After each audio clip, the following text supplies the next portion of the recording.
Tired of subscription services eating into your budget? Let's get that Propstream cancellation sorted out, quick and easy. Alright, first things first. Log into your Propstream account once you're logged in. Look for your profile icon or name in the upper right-hand corner of the screen. Click on that. A drop-down menu will appear from this menu. You'll need to select Account Settings. Give that a click. On the Account Settings page, find and click the Subscription tab. It's usually located on the left-hand side navigation or at the top of the page. Now you're in the Subscription section. You should see your current plan details. Look for a Cancel Subscription button. It might say something like Cancel Plan or Disable Auto Renew. Go ahead and click that button.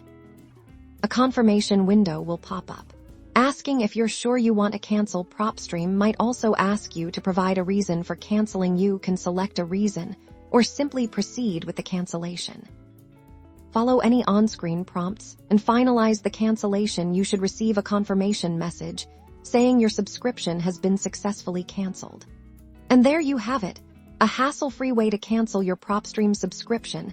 Make sure to keep an eye on your email for a cancellation confirmation email from Propstream.